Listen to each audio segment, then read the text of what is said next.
रात का समय था। चार दोस्त आर्यन, नेहा, समीर और काव्या शहर से दूर एक जंगल के पास घूमने निकले थे। जंगल के बीचों बीच एक पुरानी उजाड़ हवेली खड़ी थी।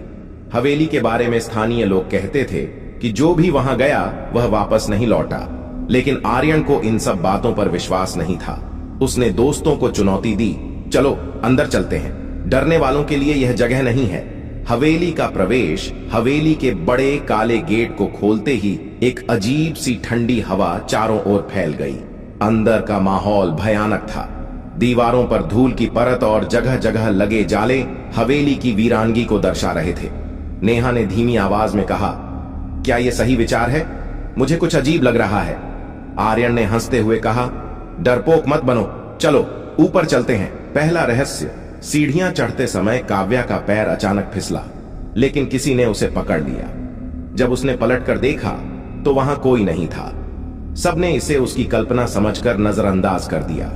हवेली के ऊपरी हिस्से में एक कमरा था जिसका दरवाजा अजीब तरह से बंद था। समीर ने दरवाजे को धक्का दिया और अंदर घुसते ही कमरे में रखी घड़ी का पेंडुलम तेजी से चलने लगा, जबकि घड़ी टूटी हुई थी।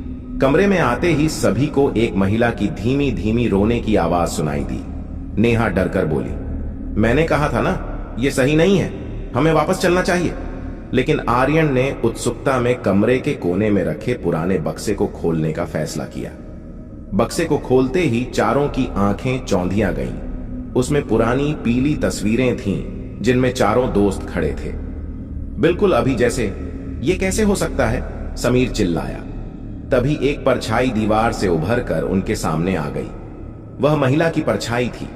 उसने सर्द आवाज में कहा, तुम्हारी तरह हर साल कुछ लोग यहां आते हैं और फिर हमेशा के लिए मेरे मेहमान बन जाते हैं। दरवाजा अपने आप बंद हो गया। चारों ने भागने की कोशिश की, लेकिन उनके पैर जमीन से चिपक गए। महिला ने कहा, तुमने जो तस्वीर देखी वह तुम्हारा अतीत नहीं, भविष्य है। यह हवेली अब तुम्हारा घर है। तभी सभी की आंखें बंद होने लगीं। जब वे जागे तो खुद को हवेली की तस्वीरों में कैद पाया। वह तस्वीर आज भी हवेली के उसी कमरे में रखी है, इंतजार करती हुई अगली टोली का। क्या आप भी उस हवेली में जाएंगे? सोचिए, अगर आप अंदर गए तो तस्वीर में अगला चेहरा आपका हो सकता है।